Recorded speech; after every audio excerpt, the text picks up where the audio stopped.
Oi galerinha do YouTube, hoje eu vim aqui para mais um vídeo do nosso quadro Resenhas em 8 Minutos. O livro de hoje é O Incidente em Antares, de Érico Veríssimo, mas antes de começar, se tu gosta de vídeos desse tipo, já vai se inscrevendo no canal e deixando teu like.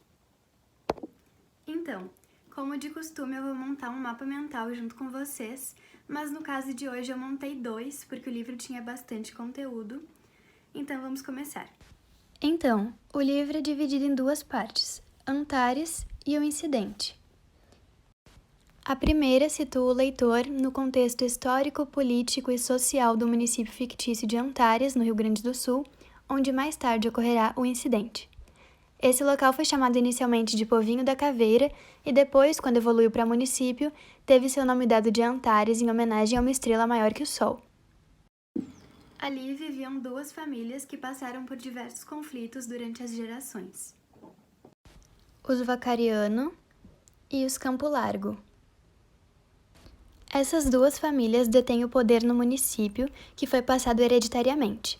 Formaram-se partidos políticos de acordo com o interesse. Os Campo Largo fundaram o Partido Conservador e os Vacariano o Liberal. A representação se assemelha muito com o coronelismo. Já na parte O Incidente, que começa em 11 de dezembro de 1963, nós somos apresentados a história da greve geral na cidade, em que trabalhadores reivindicam seus direitos e com isso a cidade para, a luz é cortada e 7 mortos deixam de ser sepultados, que são a Dona Quitéria, o Dr. Cícero Branco, o Barcelona, João Paz, Pudim de Cachaça, Herotildes e Menandro. Mais tarde nós vamos falar mais sobre eles. Estes, por sua vez, ressuscitam e vão para a praça, gerando grande tumulto. E assim os segredos da população começam a vir à tona, já que, como mortos, eles estão livres das pressões sociais. Com eles, muito simbolismo aparece. Ratos, urubus e o mau cheiro, representando os falsos valores da sociedade local, além dos próprios mortos, que representam os 7 pecados capitais, e os vivos que se fingem de mortos, fazendo a obra atual por apresentar a hipocrisia da sociedade que vive de aparências.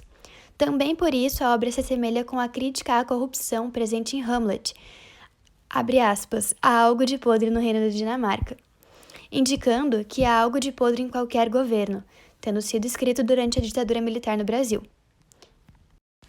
Além disso, a crítica social vai além, com o exemplo do político ressuscitado Joãozinho Paz, que denuncia o enriquecimento ilícito dos poderosos da região e revela que morreu torturado pela polícia, além da prostituta Herotildes, que morreu por não ter sido atendida a tempo pelos médicos.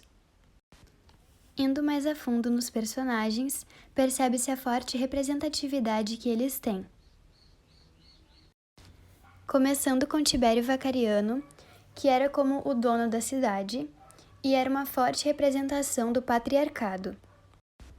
O personagem tinha forte influência social, sendo amigo de políticos, porém era muito desonesto. O nome era do latim Tiberius, que remete a essas características do personagem como a desonestidade. O próximo é Inocêncio Pegarso, que era o delegado da cidade e também apresenta nome irônico por se tratar de um nome vindo da palavra inocência, quando o mesmo era o contrário dessa representação. Prosseguindo com Vivaldino Brazão, que era o prefeito da cidade e também apresenta nome irônico porque ele era oportunista. Passando agora para os 7 mortos, e todos representam um pecado capital.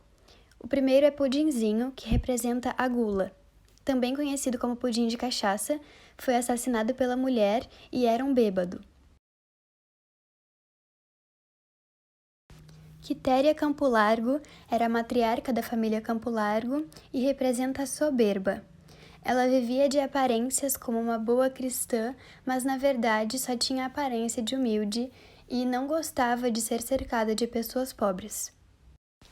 Herotildes era a prostituta da cidade e representava a luxúria. Durante a juventude viveu muito bem, mas com o tempo passou a cobrar cada vez menos e terminou sua vida na miséria. Ela fazia os programas porque era muito apegada ao mundo material. Barcelona era o sapateiro da cidade e representava a inveja. Ele era muito solitário porque afastou todas as pessoas com essa característica de ser invejoso. João Paz era um político idealista que representa a ira por aplicar planos de vingança após a sua morte por ter sido assassinado pela polícia. Menandro Olinda representa a preguiça. Ele era um maestro e professor de música frustrado e cometeu suicídio. O Dr. Cícero Branco era o advogado da cidade, representava a avareza e era muito desonesto. Sobre o livro em si, ele tem um estilo literário modernista e apresenta características do realismo fantástico, principalmente na segunda parte do livro com os mortos que voltam à vida. Além da narrativa com um narrador onisciente e da mudança de tom narrativo na primeira parte de um romance com fundo histórico para na segunda parte um realismo fantástico, e tudo isso com semelhanças à sátira manipeia, que é um estilo literário de origem romana. A linguagem utilizada é uma forte característica do autor Érico Veríssimo, que dá uma certa ilusão de realidade para a história, misturando ficção com fatos reais, como a Era Vargas, o Estado Novo e a candidatura de Jânio Quadros, além da linguagem erudita, porém sarcástica, expressa pelos personagens. Esse recurso de mascarar a realidade na ficção também é um modo do autor se desviar da censura, considerando que o livro foi publicado durante a ditadura militar no Brasil.